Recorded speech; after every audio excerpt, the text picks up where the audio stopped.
একজন লোককে তারই গোডাউনের ভেতরে পুড়িয়ে মারা হয়। এই ঘটনার কোনো প্রমাণ পুলিশ খুঁজে পায় না, তবে তারা একজন প্রত্যক্ষদর্শীকে পেয়ে যায় যে এক ঝলক খুনিকে দেখেছিল। কিন্তু সমস্যা হলো অ্যাক্সিডেন্ট করে তারও মাথা আওলাঝলা হয়ে গেছে। তার বর্ণনা মতো খুনির স্কেচ আঁকার চেষ্টা করলে দেখা যায় সে এক একবার এক একজনের চেহারা বর্ণনা করছে। এতে পুলিশ আরও বিভ্রান্ত হয়ে যায়। ক্রমেই কেসটা জটিল থেকে জটিলতর হয়ে পড়ে। এমন বিভ্রান্তির মাঝে পুলিশ কি আসল খুনিকে ধরতে পারবে? জানতে হলে আসুন শুনে আসি এই বছরের প্রথম সারা জাগানো মালায়ালাম থ্রিলার আইডেন্টিটির এক্সপ্লেনেশন। মেডিকেলের লাইব্রেরির আলমিরাতে কিছু বই সাজিয়ে রাখছিল হারান শঙ্কর নামের একটি বাচ্চা ছেলে। ডাক্তার আনিতা এটা দেখতে পেয়ে হারানকে সাবধান করে দিয়ে বলে, এই বাবু তুমি নেমে আসো, না হলে ডাক্তার আঙ্কেল বকবে। এই সময় পাশ থেকে হারানের আঙ্কেল ডাক্তার সুদর্শন বেরিয়ে আসে। ডাক্তার সুদর্শন বলে হারান জানে তার কোন বইটা কোথায় রাখতে হবে। সে বইয়ের নাম পড়তে না পারলেও বইয়ের কালারিং, লেটারের টেক্সচার ইত্যাদি দেখে বুঝে যায় কোন বই কোথায় রাখা উচিত। আসলে হারানের মা পুলিশের একজন স্কেচ আর্টিস্ট ছিল। এখন সে অ্যাক্সিডেন্ট করে হাসপাতালে কোমায় রয়েছে। তার বাম সাইডটাও পুরো প্যারালাইজড। হারানের মা স্মিতা বিয়ে করেছিল একজন পুলিশকে, যার নাম এএসআই প্রতাপ শঙ্কর। কয়েক বছর তাদের সাংসারিক জীবন ভালোই চলছিল, কিন্তু এরপরে তাদের ঝামেলা শুরু হয়ে যায়। ঝামেলা শেষ পর্যন্ত ডিভোর্সে পরিণত হয়। ডিভোর্সের পরে হারানের বড় বোন দেবিকার কাস্টাডি পায় স্মিতা, আর হারানের কাস্টাডি পায় প্রতাপ। এর কয়েক বছর পরে স্মিতা সুদীপ নামের একজন গায়ককে বিয়ে করে। সুদীপের সংসারে তার একটা মেয়েও হয়, যার নাম নির্জা। তো মাস দুয়েক আগে হারানের বাবা প্রতাপ অ্যালকোহল পয়জনিংয়ে মারা যায়। এরপরে তারা আবারও হারানকে ফিরিয়ে নিয়ে আসে, কিন্তু গত 7 বছরে বাবার কাছে অনাদরে অবহেলায় থাকার কারণে হারানের অবসেসিভ পার্সোনালিটি ডিসঅর্ডার হয়ে গেছে। তার এমনই দুর্ভাগ্য, মায়ের কাছে আদর যত্ন পাওয়ার আগেই আবার তার মা এবং সৎ বাবার অ্যাক্সিডেন্ট হয়ে যায়। এরপর থেকে দুজনেই ক্রিটিক্যাল কন্ডিশনে আছে। তাই এখন হারান এবং তার 2 বোনের দেখভাল ডাক্তার সুদর্শনই করছে। যাই হোক, এরপরে কেটে যায় বেশ অনেকগুলো বছর। ততদিনে দুনিয়ার অনেক কিছুই বদলে গেছে, মানুষও হয়ে পড়েছে আরও নিকৃষ্ট। এই যেমন একটা কাপড়ের শপিং মলে মেয়েদের ট্রায়াল রুমে একটা মোবাইলের ভিডিও অন করে রাখা হয়েছে। সেখানে যারাই ড্রেস চেঞ্জ করতে যেত তাদেরই ফুটেজ তুলে নিয়ে ব্ল্যাকমেল করা হতো। তো একদিন একটা মেয়ে ড্রেস চেঞ্জ করতে গিয়ে মোবাইলটা দেখে ফেলে। সে মোবাইলটা বাইরে এনে হইচই শুরু করে দেয়। এ সময় মলের মালিক আমার ফেলিক্স এগিয়ে এসে মোবাইলটা হাতে নিয়ে সব কাস্টমারদের উদ্দেশ্যে বলতে থাকে, এই মোবাইলটা কার? এ সময় একটা ছেলে মোবাইলটা কেড়ে নিয়ে দৌড়ে পালিয়ে যায়। সবাই ধরে নেয় সেই ছেলেটাই আসল অপরাধী, কিন্তু আসল কালপ্রিট হলো সেই মলের মালিক আমার ফেলিক্স। বিকেলে আমার ফেলিক্স মল থেকে বেরিয়ে সেই ছেলেটির কাছে যায় এবং ফোনটা নিয়ে নিজের ওয়্যারহাউসে চলে যায়। ওয়্যারহাউসে সে পুরো সেট আপ করে রেখেছে। এখানে বসে সে ভিডিও দেখে ভিকটিমদের চুজ করত। এরপরে ড্রেস কেনার পরে এরা যে পেমেন্ট করত সেই পেমেন্টের ডিটেলস ঘেটে এদের নাম জেনে নিত। তারপরে সোশ্যাল মিডিয়া সার্চ করে তাদের প্রোফাইল বের করত এবং প্রোফাইল লিঙ্কটা তার এক সহকারী নকুলকে পাঠিয়ে দিত। নকুল সেই ভিকটিমদের সব ডিটেলস বের করে আমার ফেলিক্সকে দিত। তখন আমার ফেলিক্স সরাসরি সেই ভিকটিমের কাছে গিয়ে তাকে ভিডিওটা দেখাতো এবং মোটা অঙ্কের টাকা দাবি করত। এভাবে সে ভালোই স্ক্যাম চালিয়ে যাচ্ছিল। এরই মধ্যে সে কিছু ঝামেলায় ফেসে যায়। তার এই স্ক্যামের কথা জানাজানি হবার পর্যায়ে চলে আসে। সে কয়েকদিনের জন্য গা ঢাকা দেওয়ার সিদ্ধান্ত নেয়। তাই সে সাহায্যের জন্য নকুলকে ফোন করে, কিন্তু নকুল তাকে কোনো সাহায্য করে না। তো এভিডেন্স সরিয়ে ফেলতে তখন সে ওয়্যারহাউসে যায়, কিন্তু সেখানে আগে থেকে কেউ একজন উপস্থিত ছিল। সে আমার ফেলিক্সকে মেরে টেবিলের সাথে বেঁধে রাখে। এরপরে পেট্রোল ঢেলে তার শরীরে আগুন লাগিয়ে দেয়। সেই সাথে আমার ফেলিক্সের পুরো ওয়্যারহাউসটাই পুড়িয়ে দেওয়া হয়। এরকম সাংঘাতিক ঘটনা নিয়ে পুরো কেরালায় বেশ শোরগোল পড়ে যায়। কেসের দায়িত্ব নিয়ে ডিওএসপির কাছে আসে সিআই অ্যালেন জ্যাকব। কয়েকদিনের ইনভেস্টিগেশনের পরে তারা একজন প্রত্যক্ষদর্শীকে পায় যে খুনিকে দেখেছিল। তো প্রত্যক্ষদর্শী একজন সাংবাদিক, তার নাম আলিশা। অ্যালেন ডিওএসপিকে বলে আলিশার প্রাণের ঝুঁকি আছে, তাই যতদিন না খুনিকে খুঁজে পাওয়া যাচ্ছে তাকে একটা সেফ হাউসে রাখা প্রয়োজন। তো ডিওএসপি তার নিজেরই বিল্ডিংয়ের একটা ফ্ল্যাটে আলিশাকে থাকার জায়গা দেয়, আর তাকে প্রোটেক্ট করার জন্য অ্যালেনও সেই বিল্ডিংয়েই পাশের ফ্ল্যাটে থাকার সিদ্ধান্ত নেয়। এছাড়া এক্সট্রা সেফটির জন্য কনস্টেবল মার্সিকেও রাখা হয়। তো তারা যেদিন ওই বিল্ডিংয়ে শিফট করে সেদিন ডাক্তার সুদর্শন, হারান এবং তার বোনেরাও একই বিল্ডিংয়ের একই ফ্লোরে আরেকটা ফ্ল্যাটে শিফট করে। ডাক্তার সুদর্শন আর ডিওএসপি দীনেশ চন্দ্রন বন্ধু ছিল, তাই ডাক্তার সুদর্শন হারানকে নিয়ে ডিওএসপির ফ্ল্যাটে দেখা করতে যায়। সেখানে আবার একটা স্কুটার চুরির কেসের ইনভেস্টিগেশন চলছিল। একজন স্কেচ আর্টিস্ট একটা বাচ্চা ছেলের বর্ণনা অনুযায়ী চোরের স্কেচ আঁকছিল। হারান সেটা দেখে স্পষ্টভাবে বলে দেয় স্কেচ আর্টিস্ট ভুল স্কেচ আঁকছে, তার অঙ্কন বাচ্চাটার বিবরণের সাথে মিলছে না। হারান এগিয়ে গিয়ে একটা কানের স্কেচ এঁকে ছেলেটাকে জিজ্ঞেস করে চোরের কান এরকম ছিল কিনা। ছেলেটা বলে এরকমই ছিল। তখন হারান বলে এই ছেলেটা চোরকে সরাসরি দেখেনি, সে যেরকম কানের কথা বলছে মানুষের এরকম কান হয়ই না। তখন ছেলেটা স্বীকার করে তার ছোট বোন আথি চোরকে দেখেছে, আথি ভয় পেয়ে আছে, তাই আথি তাকে যেভাবে বলেছে সেও পুলিশকে সেভাবেই বলছে। এবার হারান আথির কাছে যায় এবং তার সাথে একদম বন্ধুর মতো আচরণ করে, আর এভাবে নির্ভয়ে তার কাছ থেকে চোরের বিবরণ শুনে নেয় এবং সেই অনুযায়ী স্কেচ আঁকতে শুরু করে। হারান তার মায়ের গুণ পেয়েছে। ছোটবেলায় সে মাকে স্কেচ আঁকতে দেখেছে। সে মাকে যেটুকু সময় কাছে পেয়েছিল এরই মধ্যে সে মায়ের কাছ থেকে স্কেচ আর্টের টেকনিক শিখে ফেলে। যদিও সে এখন আঁকাআঁকি করে না বলে তার এই ট্যালেন্টের কথা কেউ জানে না। সে এখন মার্শাল আর্টের ট্রেনার হিসেবে লাইফ কাটাচ্ছে। যাই হোক, বাচ্চা মেয়েটার বর্ণনা অনুযায়ী খুব অল্প সময় হারান চোরের স্কেচ এঁকে ফেলে।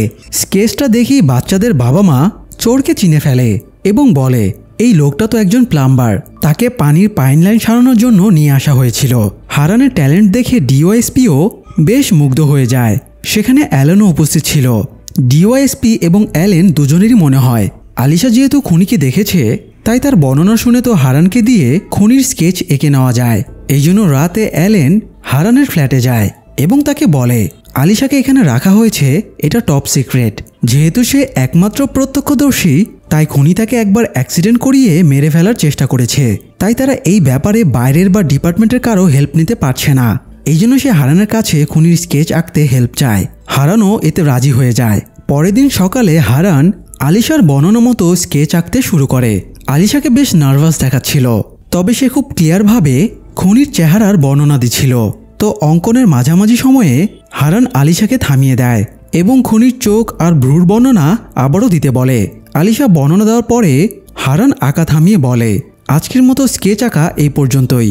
কনস্টেবল মার্সি আলিশাকে নিয়ে চলে যাবার পরে হারান অ্যালেনকে বলে আলিশা খুনির যে বিবরণ দিচ্ছে সেটা একদমই ভুল, তার ব্রেন খুনির আসল চেহারাটা ডিটেক্ট করতে পারছে না। অ্যালেন বলে হারান পুরো স্কেচ না এঁকেই কিভাবে এটা বলছে, তাছাড়া আলিশা তো খুব ক্লিয়ারভাবে ইন ডিটেলস খুনির চেহারার বর্ণনা দিচ্ছিল, তাহলে তার ভুল হয় কিভাবে। তখন হারান তার আঁকা স্কেচটা অ্যালেনকে দেখায়। স্কেচে আঁকা খুনির চেহারাটা হুবহু হারানের মতো। এটা দেখে অ্যালেন খুব অবাক হয়ে যায়। হারান অ্যালেনকে বলে আমি যদি খুনি হতাম তাহলে আলিশা আমাকে দেখেই সরাসরি বলে দিত যে সে খুনির দিন আমাকেই দেখেছে, এত ঝামেলা করে স্কেচ আঁকার প্রয়োজন হতো না। হারান একটা লোকাল কেস এবং একটা আমেরিকান সিরিয়াল কিলিংয়ের কেসের কথা উল্লেখ করে বলে সেখানেও একই রকম বিভ্রান্তির ঘটনা ঘটেছিল। আলিশা রিসেন্টলি অ্যাক্সিডেন্ট থেকে রিকভার করেছে, তাই হয়তো তার এরকম বিভ্রান্তি হচ্ছে। তবে তার মেমোরি ব্যাক আনতে একটা কাজ করা যায়। আলিশাকে নিয়ে তারা মার্ডার স্পটে যাবে যেখানে আলিশা খুনিকে দেখেছিল। সেখানে গিয়ে সে আবারও আলিশার বর্ণনা মতো খুনির স্কেচ আঁকবে। তখন হয়তো আলিশার খুনির চেহারা মনে পড়ে যাবে। তো পরের দিন তারা তিনজনে ওয়ার হাউসে যায় যেখানে আমার ফেলিক্সকে পুড়িয়ে মারা হয়েছিল।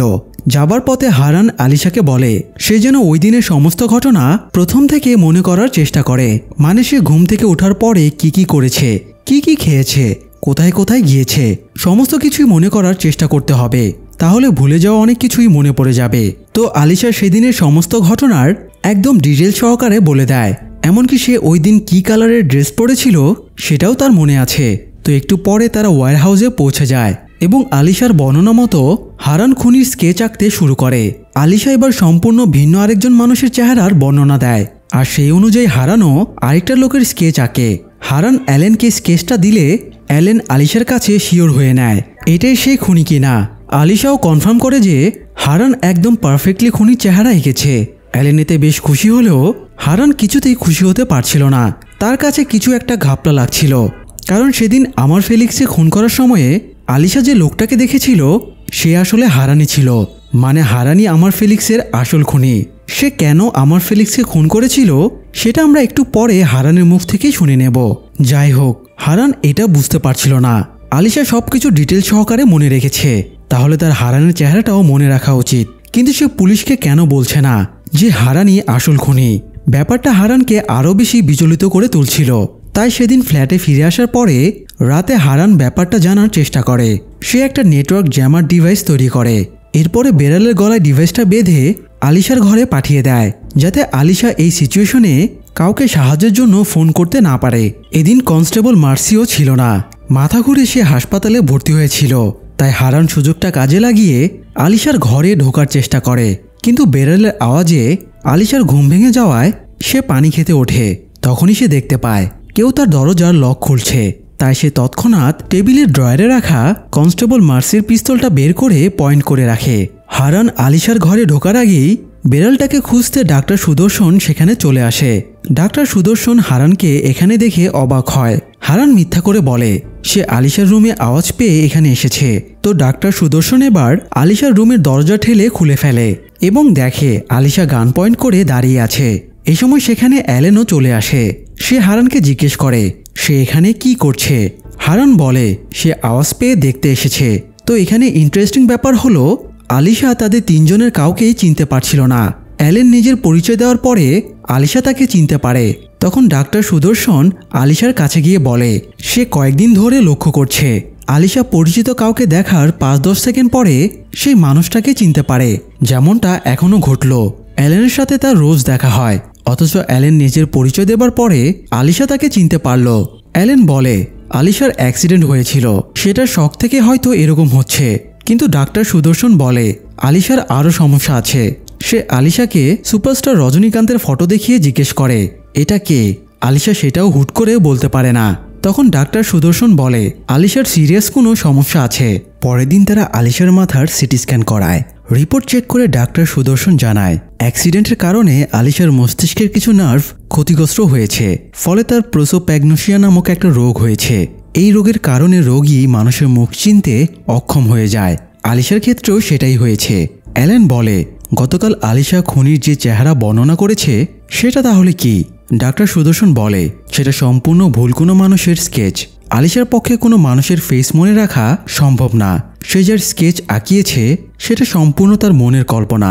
যতবার তাকে দিয়ে চোরের ফেস আঁকানোর চেষ্টা করা হবে ততবারই সে ভিন্ন ভিন্ন মানুষের ফেস বর্ণনা করবে। আলিশা নিজের সমস্যার কথা শুনে খুব ঘাবড়ে যায়। সে এসব কিছু বিশ্বাসই করতে পারছিল না, কারণ মাত্র 4 সপ্তাহ আগেও তার জীবন অন্যরকম ছিল। সে একজন সাংবাদিক এবং নিউজ প্রেজেন্টার ছিল। তো প্রতিদিনের মতো সে নিজের প্রেজেন্টেশন শেষ করে আজ একজন ইনফর্মারের সাথে দেখা করতে যায়। এই ইনফর্মারটা হলো নকুল, মানে যে আমার ফেলিক্সকে ভিকটিমদের ডিটেলস বের করে দিয়ে হেল্প করত।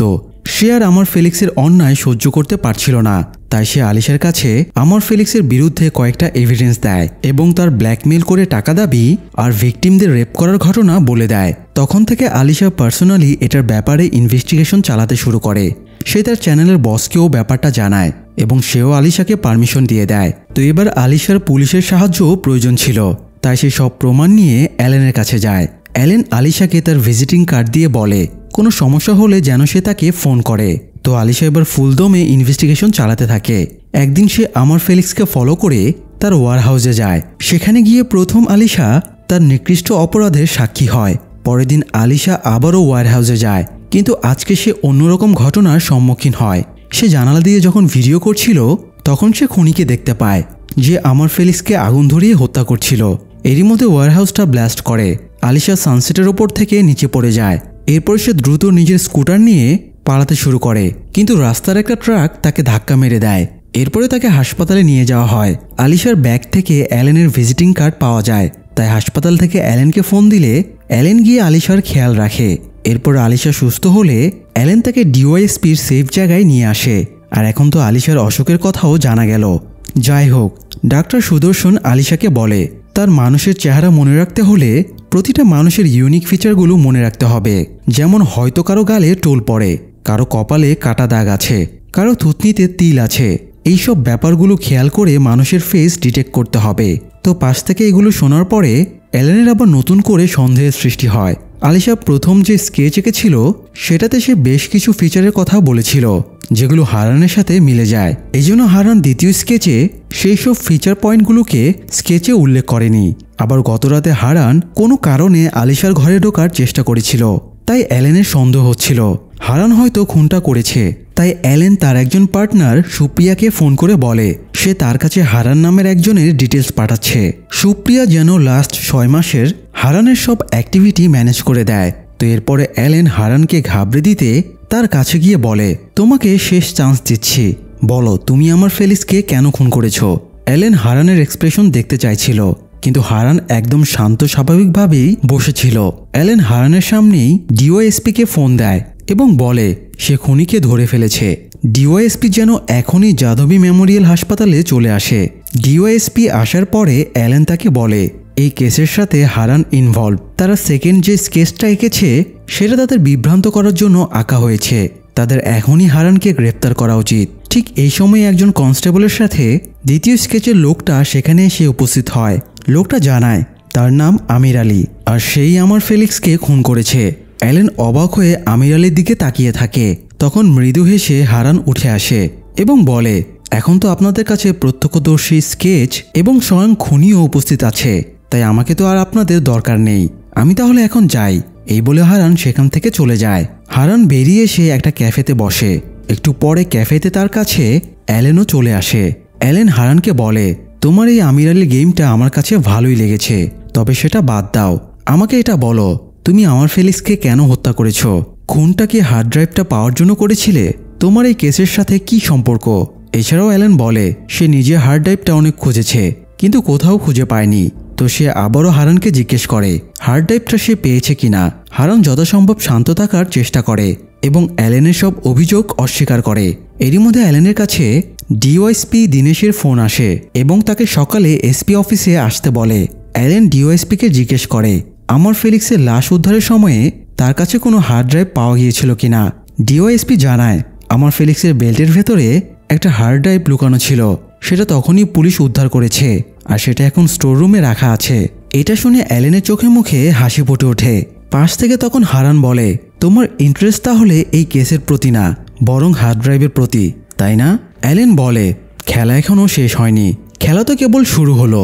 এই বলে সে চলে যায়। পরের দিন এসপি অফিসে আসার পরে ডিওএসপি আর অ্যালেনের কোনো খোঁজ পায় না। জানা যায় গতরাত থেকে অ্যালেনের ফোন অফ। এরই মধ্যে ডাক্তার সুদর্শনের কাছে ডিওএসপি আলিশার অসুখের কথাও জানতে পারে। এবার ডিওএসপি নিজেও ধাঁধার মাঝে পড়ে যায়। সে অন্য একটা স্টেটের আরেক পুলিশ ব্রাঞ্চের সাথে যোগাযোগ করে। সেখান থেকে অ্যালেনকে এখানে ইনভেস্টিগেশনের জন্য পাঠানো হয়েছিল, কারণ আমার ফেলিক্সের খুনটা 2 স্টেটের বর্ডারে হয়েছিল। যাই হোক, ডিওএসপি সেখান থেকে জানতে পারে অ্যালেনকে সেই ব্রাঞ্চের পুলিশেরাও খুঁজছে। অ্যালেন এখন আর পুলিশ সার্ভিসে নেই, সে একজন ক্রিমিনাল। এসব শুনে ডিওএসপি একদম শক খেয়ে যায়। এদিকে সুপ্রিয়া অ্যালেনের পার্সোনাল নম্বর থেকে ফোন করে জানায় সে চেক করে দেখেছে আমার ফেলিক্সের ভিকটিমদের মধ্যে হারানের সৎ বোন নির্জাও ছিল। আমার ফেলিক্স ব্ল্যাকমেল করে হারানের বোন নির্জাকে রেপ করেছিল। তো সেই প্রতিশোধ নিতেই হারান আমার ফেলিক্সকে খুন করেছে। এদিকে এই সত্যি কথাটা জানানোর জন্য ডাক্তার সুদর্শন আলিশাকে হারানের কাছে নিয়ে যায়। হারান পুরো ঘটনা বর্ণনা করে আলিশাকে বলে নির্জা খুব হাসি খুশি মেয়ে ছিল, কিন্তু আমার ফেলিক্স একদিন তার সর্বনাশ করে। এরপরে নির্জার অবস্থা খুব খারাপ হয়ে যায়। হারান সব রকমভাবে নির্জাকে মোটিভেট করার চেষ্টা করে। প্রায় 7 মাসের চেষ্টার পরে সে নির্জাকে স্বাভাবিক করতে পারে। এরই মধ্যে একদিন তার বাড়িতে আনসার আলী আসে। সে নির্জার বান্ধবী সকিনার ভাই। নির্জার মতো সকিনাও আমার ফেলিক্সের ভিকটিম ছিল। সর্বনাশের পরে সকিনাও নিজেকে স্বাভাবিক করার চেষ্টা করছিল। এরই মধ্যে একদিন আমার ফেলিক্স সকিনার বাড়িতে কয়েক সেকেন্ডের একটা ভিডিও ক্লিপ পাঠায়, যেটাতে সকিনাকে রেপের দৃশ্য উল্লেখ ছিল। সে ভিডিও ক্লিপ দিয়ে তাদের ব্ল্যাকমেল করে বলে যদি তাকে 25 লাখ টাকা দেওয়া না হয় তাহলে সে পুরো ভিডিওটা ভাইরাল করে দেবে। আনসার আলীর কাছে এটা শোনার পরে হারান খুবই রেগে যায়। সে বুঝতে পারে শয়তানটা সকিনার মতো করে নির্জাকেও আবার বিরক্ত করবে। তাই হারান ওই দিন ওয়ারহাউসে গিয়ে আমার ফেলিক্সকে আগুনে পুড়িয়ে মেরে ফেলেছিল। আরেকটা ব্যাপার হলো হারান আলিশার বর্ণনা মতে যে দ্বিতীয় স্কেচটা এঁকেছিল সেটা হারান ইচ্ছে করেই আলিশার অসুখের সুযোগ নিয়ে আমির আলীর চেহারা এঁকেছিল। এই আমির আলী ছিল সকিনার বাবা। এই জন্যই গতদিন হারানকে বাঁচাতে আমির আলী এসে পুলিশের কাছে স্যারেন্ডার করেছিল।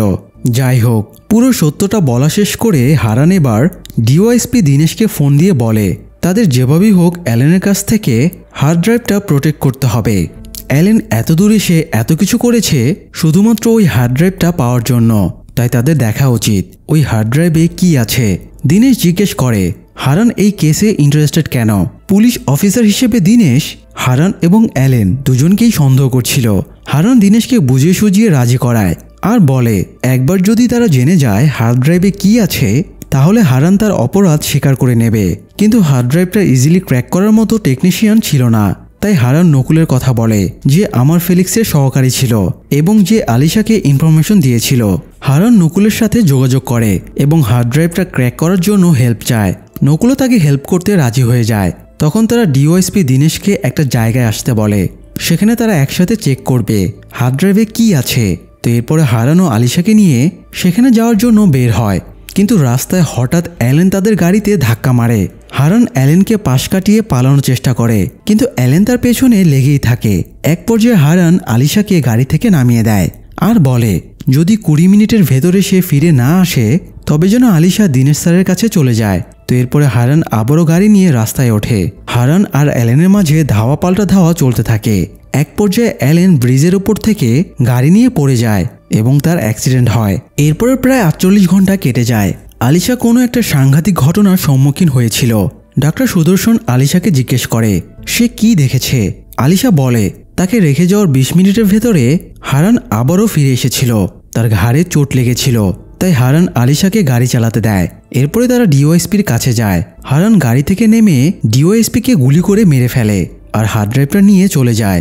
সব শুনে ডাক্তার সুদর্শন বলে আলিশার সাথে সেদিন যে ছিল আর যে ডিওএসপিকে খুন করেছে সেটা হারান ছিল না। এ সময় সেখানে নকুল আসে আর বলে ঘটনার সময় সেখানে সেও উপস্থিত ছিল। সে দূর থেকে দেখেছে খুনটা হারান করেনি, বরং অ্যালেন করেছে। আলিশা কিছুতেই তাদের কথা বিশ্বাস করছিল না, কারণ সে নিজের চোখে হারানকে খুন করতে দেখেছে। এই পর্যায়ে হারান বেরিয়ে আসে। তাকে দেখে আলিশা ক্ষেপে যায় আর খুনি বলে চিল্লাতে থাকে। তখন ডাক্তার সুদর্শন তাকে তার অসুখের ব্যাপারে স্মরণ করিয়ে দেয় আর বলে সেদিন ব্রিজের উপর থেকে অ্যালেন অ্যাক্সিডেন্ট করার পরে সেটা দেখার জন্য হারান নিচে নামে। তখনই গাড়ির ভেতর থেকে বেরিয়ে অ্যালেন হারানকে গুলি করে। তারপরে হারানের জ্যাকেট পরে অ্যালেন সেখানেই আসে যেখানে হারান আলিশাকে নামিয়ে দিয়েছিল। আলিশা যেহেতু মানুষের চেহারা মনে রাখতে পারে না, তার উপর আবার সে অ্যালেনের গায়ে হারানের জ্যাকেট দেখেছে, তাই সে অ্যালেনকে হারান ভেবেছিল এবং অ্যালেনের সব কথা বিশ্বাস করছিল। আর এই সুযোগটা নিয়ে অ্যালেন আলিশার সামনে ডিওএসপিকে খুন করে এবং আলিশাকে ছেড়ে দেয় যাতে সে হারানের বিরুদ্ধে সাক্ষী দিতে পারে। ডাক্তার সুদর্শন আলিশাকে প্রমাণ দিতে হারানের ঘাড় চেক করে দেখায় এবং বলে তুমি বলেছিলে সেদিন রাতে হারানের ঘাড়ে ক্ষত ছিল, কিন্তু এখন দেখো হারানের ঘাড়ে কোনো ক্ষত নেই, অর্থাৎ সেদিন তোমার সাথে অ্যালেনই ছিল। সব শোনার পরে আলিশা এবার তাদের কথা বিশ্বাস করে নেয়। তো এরপরে হারান বলে অ্যালেন একজন ভয়ানক ক্রিমিনাল। 2017 সালে সুপ্রিম কোর্ট একটা অর্ডার পাশ করে, সেটা হলো সাক্ষী সুরক্ষা প্রোগ্রাম। মানে যারা ভয়ঙ্কর কোনো অপরাধের সাক্ষী হয় তাদের নিরাপত্তার জন্য সরকার নতুন আইডেন্টিটি দেবে। এই সাক্ষী সুরক্ষা প্রোগ্রামের মাধ্যমে তারা নতুন নামে, নতুন পরিচয়ে, নতুন ঠিকানায় নতুন জীবন শুরু করতে পারবে, যাতে অপরাধীরা তাদের আর খুঁজে না পায়। তো অ্যালেন ছিল উইটনেস প্রোটেকশন অফিসার, আর এই সুযোগটা সে অবৈধ কাজে লাগাতে শুরু করে। সে সাক্ষীদের নতুন আইডেন্টিটি ক্রিমিনালদের কাছে বিক্রি করতে শুরু করে। আর অ্যালেনকে এই কাজে সাহায্য করত সুপ্রিয়া গোপাল। সেই বিভিন্ন ক্লায়েন্টের সাথে ডিলগুলো করত। তো তাদের এই স্ক্যামের কারণে ফেসে যায় চিত্রামাল নামের একজন মহিলা। সে সাংবাদিক দেবরাজনের স্ত্রী ছিল। দেবরাজনকে নৃশংসভাবে খুন করা হয়। চিন্নাপ্পা নামের ব্যাঙ্গালোরের একজন মদ ব্যবসায়ী এই কেসের প্রধান আসামি ছিল। চিত্রামাল নিজ চোখে স্বামীকে খুন হতে দেখেছিল। এই জন্য পুলিশ চিন্নাপ্পার কাছ থেকে বাঁচাতে চিত্রামালকে সাক্ষী সুরক্ষা প্রোগ্রামের মাধ্যমে নতুন আইডেন্টিটি দেয়। কিন্তু এদিকে অ্যালেন চিত্রামালের আইডেন্টিটিটা চিন্নাপ্পার কাছে বিক্রি করে দেয়। তো এরপরে চিন্নাপ্পা চিত্রামালকে খুনের জন্য অ্যাটাক করে। যদিও সৌভাগ্যক্রমে চিত্রামাল সেবার বেঁচে যায়, তবে এই ঘটনার কারণে অ্যালেনকে উইটনেস প্রোটেকশন অফিসারের পদ থেকে সরিয়ে দেওয়া হয় আর তাকে ডিমোশন দিয়ে ট্রান্সফার করে দেওয়া হয়। কিন্তু চিন্নাপ্পার অ্যাটাক থেকে সেদিন চিত্রামাল বেঁচে গিয়েছিল, তাই চিন্নাপ্পা নিয়মিত অ্যালেনকে থ্রেট দিচ্ছিল। যদি চিত্রামালের সাক্ষীর জন্য সে ফেসে যায় তাহলে সে অ্যালেনের সব অপরাধের কথাও ফাঁস করে দেবে। তো অ্যালেন এবার বেশ বিপাকে পড়ে যায়। এই জন্য সে খোঁজ নিয়ে জানতে পারে চিত্রামালকে নতুন পরিচয় দিয়ে কোচিতে রাখা হয়েছে, কিন্তু তার একজ্যাক্ট ঠিকানা শুধুমাত্র নতুন উইটনেস প্রোটেকশন অফিসারই জানে। তবে অ্যালেন জানতে পারে সিবিআই ট্রায়ালের জন্য চিত্রামালকে ন্যাশনাল এয়ারলাইনে করে ব্যাঙ্গালোরে আনা হবে। তো এবার অ্যালেন চিত্রামালকে ট্রায়ালে আসার আগেই খুন করার প্ল্যান করে। এই জন্য সে দুজন মানুষকে টার্গেট করে যাদের সে বিমানের অ্যাক্সেস আছে। তাদের মধ্যে একজন ছিল সকিনার ভাই। সকিনার ভাই এয়ারপোর্টের গ্রাউন্ড স্টাফ ছিল আর অপরজন ছিল মিস্টার সুদেভান। তারও বিমানে অ্যাক্সেস ছিল, তাই সে মিস্টার সুদেভানকে কাবু করতে তার মেয়ে নিবেদিতাকে টার্গেট বানায়। আর এই জন্য অ্যালেন এবার আমার ফেলিক্সকে হায়ার করে যেন সে সখিনা এবং নিবেদিতাকে ভিকটিম বানায়। আর তাদের ফ্যামিলির দুর্বলতার সুযোগ নিয়ে অ্যালেন বিমানের অ্যাক্সেস নিতে পারে। কিন্তু সমস্যা বাধে, আমার ফেলিক্স সখিনার ভিডিওটা নিজের কাছে সংরক্ষণ করে রাখে আর অতি লোভের কারণে আবারও সখিনার পরিবারের কাছে টাকা দাবি করে। আর সখিনার ভাই এসে হারানের কাছে হেল্প চায় আর হারান আমার ফেলিক্সকে খুন করে ফেলে। এই জন্য অ্যালেনের প্ল্যানটাও নষ্ট হয়ে যায়। তাই সে আমার ফেলিক্সের হার্ড ড্রাইভটা খুঁজে পেতে মরিয়া হয়ে ওঠে। যাই হোক, এরপরে হারান আর সুদর্শন ডিওএসপির লাশ দেখতে যায়। সেখান থেকে হারান রেডি হয়ে কোথাও বেরিয়ে যায় আর সুদর্শন তখন হাসপাতালের জন্য বের হচ্ছিল। এই সময় সুদর্শনকে রাস্তায় ব্যাঙ্গালোর পুলিশ ব্রাঞ্চের একজন অফিসার আটকায় এবং আলাদাভাবে তার সাথে কথা বলে। অফিসার জানায় অ্যালেনকে court, crime branch, local police সবাই খুঁজছে, কিন্তু তাকে কোথাও পাওয়া যাচ্ছে না। অথচ দুদিন আগে ডিওএসপি দীনেশ তাকে ফোন করে বলেছিল অ্যালেন এখানে ছদ্মবেশে আছে। তাই তাকে খোঁজার জন্য এখানে এসে দেখে ডিওএসপিকেই খুন করা হয়েছে। তো তারা তদন্ত করে পুরো ঘটনার সাথে হারানের নামটাও খুঁজে পেয়েছে। এই জন্য অফিসার সুদর্শনকে জিজ্ঞেস করে হারানের আসল পরিচয় কি। এদিকে বাড়িতে হারানের দুই বোন দেবিকা আর নির্জা একা ছিল। হঠাৎ কলিং বেল বেজে উঠলে নির্জা দরজা খুলে দেখে অ্যালেন দাঁড়িয়ে আছে। অ্যালেন ভেতরে ঢুকে দুই বোনকেই হোস্টেজ বানিয়ে নেয়। সে নির্জাকে তার অতীত মনে করিয়ে দিয়ে বলে সে আমার ফেলিক্সকে শুধুমাত্র সখিনাকেই ভিকটিম বানাতে বলেছিল, কিন্তু নির্জার ব্যাড লাক, এই জন্য সেও আমার ফেলিক্সের ভিকটিম হয়ে গিয়েছিল। যাই হোক, দেবিকা আর নির্জা বলে অ্যালেনকে তাদের ভাই হারান ছাড়বে না। অ্যালেন জানেও না হারান আসলে কে। তখন উত্তেজিত হয়ে অ্যালেন বলে সে হারানের আসল পরিচয় জানতে পেরেছে আর এই জন্যই এখানে ছুটে এসেছে। একটু আগে সুপ্রিয়া তাকে ফোন করে জানিয়েছে তারা হারানকে যেমন ভাবছে সে তার চেয়ে অনেক বেশি ডেঞ্জারাস লোক। যে কর্ণাটক পুলিশ আমার ফেলিক্সকে বহুমাস যাবৎ ট্র্যাক করতে পারেনি, হারান তাকে মাত্র 48 ঘন্টার ভেতরে ট্র্যাক করে ফেলেছে। আসলে হারান কোনো সাধারণ লোক না, সে একজন স্কাই মার্শাল, যেটা একটা কম্প্যাক্ট সিকিউরিটি পোস্ট। 1999 সালের ইন্ডিয়ান প্লেন হাইজ্যাকের পরে সরকার একটা স্পেশাল ফোর্স তৈরি করেছিল যারা বিমানকে জঙ্গিদের হাত থেকে প্রোটেক্ট করবে। হারান সেই ফোর্সের একজন। এছাড়া সে একজন প্রাক্তন এনএসজি কমান্ডো। সে মুখোমুখি ফাইটেও ট্রেনিং প্রাপ্ত। তার ব্যাপারে অ্যালেন এই জন্যই কোনো ডিটেলস পায়নি, কারণ স্কাই মার্শালদের আইডেন্টিটি সিক্রেট রাখা হয় যাতে তারা মানুষের মধ্যে মিশে থেকে দেশকে সিকিউরিটি দিতে পারে। এছাড়া হারানের দেশের সব এয়ারপোর্টে অ্যাক্সেস আছে, সে যখন যেই বিমানে খুশি চড়তে পারে। তাই অ্যালানের হারানের সাথে পাঙ্গা নেওয়া খুব বড় ভুল হয়েছে। হারান চাইলে তাদের পুরো চক্রকেই যে কোনো সময়ে মাটির সাথে মিশিয়ে দিতে পারে। যাই হোক, এদিকে হারান সোজা এয়ারপোর্টে চলে আসে। সে ঊর্ধ্বতন কর্মকর্তাদের সাথে আলোচনা করে বিমানে ওঠার সিদ্ধান্ত নেয়, কারণ এই বিমানে করেই চিত্রামালকে সিবিআই ট্রায়ালের জন্য ব্যাঙ্গালোরে নিয়ে যাওয়া হচ্ছে। তারা জানে অ্যালেনের লোক চিত্রামালকে বিমানের ভেতরেই মেরে ফেলবে, তাই তাকে হত্যার আগেই খুনিকে ধরতে হারান বিমানে চড়ে বসে। একটু পরে বিমানে চিত্রামালকে তোলা হয়, সাথে অন্যান্য যাত্রীরা ওঠে। হারান সবার উপরই নজর রাখছিল আর বাইরে থেকে তাকে নকুল এবং আলিশা সাপোর্ট দিচ্ছিল। হারান নকুলকে একটা ইয়ারিং ডিভাইস দেয় যেটার মাধ্যমে তারা সবসময় যোগাযোগ রাখতে পারবে। এরপরে বিমানে ওঠা সব যাত্রীদের ডিটেলস হারান নকুলের কাছে পাঠিয়ে দেয়। এরপর আলিশাকে এদের মধ্য থেকে খুনিকে ডিটেক্ট করতে বলে, কারণ আমার ফেলিক্সকে হারান যেদিন হত্যা করে সেদিন তার আগে আরও একজন ওয়্যারহাউসে এসেছিল আর সেই লোকটাকে একমাত্র আলিশাই দেখেছিল। হারানের ধারণা চিত্রামালকে হত্যা করতে সেই লোকটাই বিমানে উঠেছে। যদিও আলিশার অসুখের কারণে কাজটা মোটেও সহজ হবে না, তবুও আলিশাই একমাত্র সেদিন ওই লোকটাকে দেখেছিল। তাই সে আলিশাকে নিজের মস্তিষ্কের সর্বোচ্চ ব্যবহার করে লোকটাকে ডিটেক্ট করতে বলে। কিন্তু আলিশা অসুখের কারণে এক একজন প্যাসেঞ্জারের ফটো দেখতে 4-5 মিনিট করে কাটিয়ে দিচ্ছিল। তাই হারান ব্যাকআপ প্ল্যান কাজে লাগায়। সে বিমানের একজন ক্রুর হেল্প নিয়ে চিত্রামালের সিটের সাথে কারসাজি করে আর তার সিকিউরিটির দোহাই দিয়ে ভেতরে বিজনেস ক্লাস কেবিনে নিয়ে যায়। এরপরে সে সিকিউরিটি অফিসারকে পুরো ঘটনা খুলে বলে। যতক্ষণ না সে ক্রিমিনালকে খুঁজে পাচ্ছে চিত্রামাল এখানেই থাকবে। তো এরপরে হারান আবারও প্যাসেঞ্জারের মধ্যে চলে আসে। একটু পরে কন্ট্রোল রুম থেকে তাকে ফোন দিয়ে জানানো হয় তারা হুমকি আছে এমন কোনো প্যাসেঞ্জারকে পায়নি। তাই হারান আবারও আলিশার ওপরে ভরসা করে। এদিকে অ্যালেন দেবিকাকে হোস্টেজ বানিয়ে হাসপাতালে আসে। এরপরে নিজের ভিডিও দেখিয়ে তাকে ব্ল্যাকমেল করে। এরপরে নিজের পুরো মুখে ব্যান্ডেজ করে দেবিকাকে বলে এবার দেবিকা যেন অ্যালেনকে ফেসিয়াল সার্জারির কথা বলে বাইরের পুলিশ চেকপোস্ট পার করিয়ে দেয়। যেহেতু দেবিকা একজন ডাক্তার ছিল তাই কাজটা তার জন্য কঠিন না, এই জন্যই অ্যালেন এখানে এসেছিল যাতে সে পালানোর জন্য দেবিকাকে ইউজ করতে পারে। আর দেবিকা বাধ্য হয়ে অ্যালেনকে চেকপোস্টগুলো পার করিয়ে দেয়। এদিকে আলিশার মনে পড়ে সে যে লোকটাকে দেখেছিল তার গালে একটা কাটা বা পোড়া দাগ ছিল। তো হারান এবার বিমানের ভেতরে কার ফেইসে কাটা দাগ আছে সেটা চেক করতে শুরু করে, কিন্তু কোনো প্যাসেঞ্জারেরই এরকম ছিল না। তাই হারান এবার তার আরেকটা ব্যাকআপ প্ল্যান কাজে লাগায়। এই বিমানেই একটা বিজনেস ক্লাস কেবিনে চিন্নাপাও যাচ্ছিল। হারান সরাসরি চিন্নাপার কাছে গিয়ে তার দিকে গান পয়েন্ট করে বলে যদি চিত্রামালের কোনো ক্ষতি হয় তাহলে সে চিন্নাপাকেও মেরে ফেলবে। চিন্নাপা বলে চিত্রামালকে মারার কোনো প্ল্যান তার নেই, এই ব্যাপারটা অ্যালেন সামলাচ্ছে। চিন্নাপাকে আরও জিজ্ঞাসাবাদ করে হারান বুঝতে পারে সে আসলেই কিছু জানে না। এরই মধ্যে আবার কন্ট্রোল রুম থেকে হারানের কাছে ফোন আসে এবং তাকে একটা সাংঘাতিক তথ্য জানানো হয়।